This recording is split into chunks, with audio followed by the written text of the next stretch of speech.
Le besoin des populations est immense en matière de lait. Et du coup, je ne crois pas que ce soit le travail d'un gouvernement à empêcher le lait de rentrer, mais c'est de promouvoir et à faire émerger vraiment des acteurs qui peuvent arriver à produire suffisamment de lait pour remplacer le lait importé. Et pour faire ça, il faut agir forcément au niveau de la production du lait.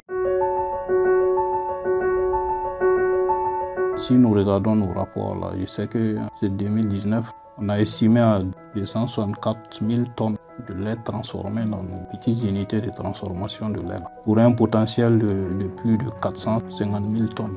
C'est pour dire que le potentiel est là, mais tout n'est pas pris et traité, transformé, je veux dire. Parce que simplement, nos unités ne sont pas partout, mais aussi, ce n'est pas tout le lait produit au Burkina qui peut arriver dans une unité de transformation. Il y a des gens qui sont un peu éparpillés partout au Burkina. On ne peut pas suivre l'exploitation du lait qu'ils font. La question de l'offre. C'est sûr qu'aujourd'hui, le lait qui est produit est en deçà de la demande. Et ce que nous demandons, ce n'est pas qu'on stoppe du jour au lendemain les importations de poudre de lait. Non. Mais il s'agit en fait d'inciter la production à la hausse en mettant en place un certain nombre de mesures qui vont permettre aux producteurs de pouvoir accroître leur productivité. Et cela, il y a beaucoup de mesures qui peuvent être prises, améliorer la collecte, améliorer les circuits de distribution. On n'a pas mis les centres de collecte là où il faut, surtout dans notre région ici.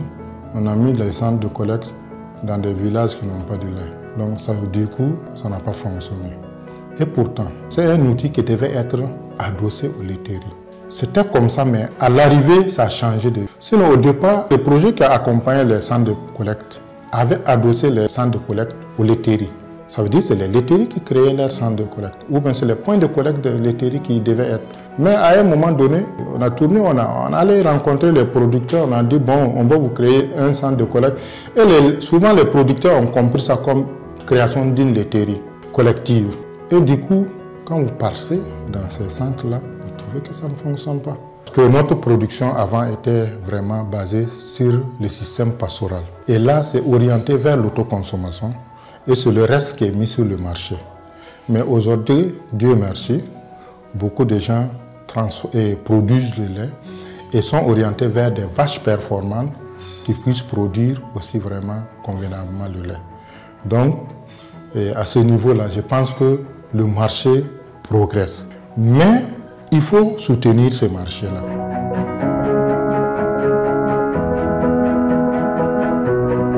Nous avons fait beaucoup d'études au début de la campagne qui montraient que la poudre de lait se retrouve être 35% moins chère que le lait local. Donc, dans un contexte de concurrence, le consommateur moyen ou pauvre va se diriger, même s'il a une préférence pour le lait local, il va se diriger vers le produit qui coûte le moins cher. Donc, ce que la campagne demandait, entre autres, c'était un relèvement du tarif extérieur commun pour que la poudre de lait se retrouve à minima au même prix, sinon plus cher que le lait local, en sorte que le consommateur, devant on va dire une préférence égale, puisse au moins avoir le choix pour aller vers le lait local, qui est le lait produit de chez lui.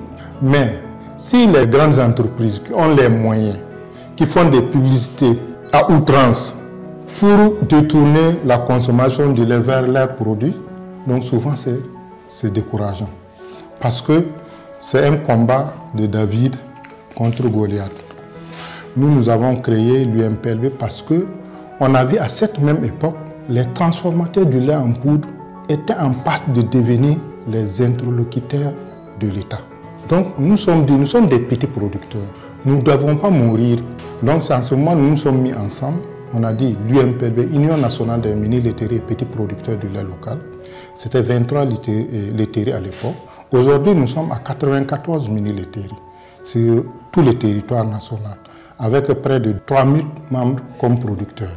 Au niveau du consommateur, on a lancé une pétition qui a pu collecter plus de 25 000 signatures à l'échelle régionale. Cette pétition, elle visait à faire contribuer le grand public aux demandes de la campagne, à savoir que les États prennent des mesures nécessaires sur le plan politique. Les 72 heures du lait local, c'est un événement public de promotion du lait local. Et donc, c'est le type d'événement qu'il faut organiser pour accroître la visibilité du secteur, pour montrer toutes les opportunités qui existent dans le secteur. Et pendant qu'on fait cela, on met en place donc les mesures de protection douanière. Ce que nous pouvons faire, c'est de relever les niveaux de taxation pour un temps soit peu permettre à notre production locale de pouvoir mieux se développer et répondre à la demande. Et maintenant, au fur et à mesure aussi que les consommateurs sont sensibilisés, parce que ce que nous appelons poudre de lait, là, ce que les consommateurs ne savent pas, c'est que en réalité, ce n'est même pas de la poudre de lait. C'est un lactosérum mélangé à des huiles végétales, mais qui en réalité est vidé de toutes ces substances nutritives originelles, le beurre et tout ce qui va avec, est remplacé par de l'huile hydrogénée. Et tenez-vous bien qu'avec l'ensemble des acteurs de la filière lait au Burkina, nous avons mené une campagne de sensibilisation, de communication pendant 2 ans, jusqu'à l'Union européenne, jusqu'à la Commission d'agriculture au niveau européen. Et les choses ont bougé. Parce que la Commission européenne a promis de changer le nom du produit qui nous assassine ici. Ce produit-là s'appelle le lait dégraissé et réingraissé par l'huile de palme. Et si le produit change de nom, on sait qu'en ce moment, ça change de bande tarifaire et ça nous protège un peu. Parce que tous les grands pays ont protégé leur marché. Mais nous sommes liés par différents accords, des accords de partenariat économique, d'autres accords. Donc on n'arrive pas. Et même la CEDEAO, donc on n'arrive pas à changer certaines choses qui puissent aider les petits producteurs ou protéger convenablement notre marché. Nous sommes dans une communauté économique qui s'appelle la CEDEAO. Pour ce qui est des importations, ce sont les tarifs du tarif extérieur commun qui sont appliqués. Par contre, le Burkina peut demander une révision. Et d'ailleurs, parmi les opportunités au niveau politique qu'on avait en 2018, il figurait celle de la révision du tarif extérieur commun par la CEDEAO. Finalement, ils ne l'ont pas fait. C'était en 2020 qu'ils devaient le faire. Ils ont repoussé à 2023.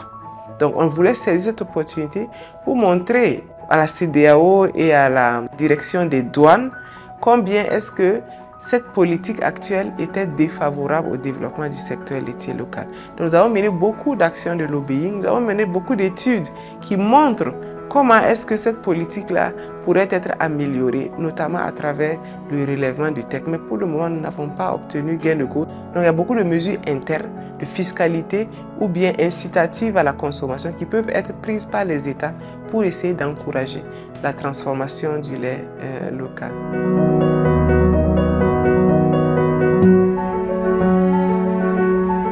Chaque pays a son idéal.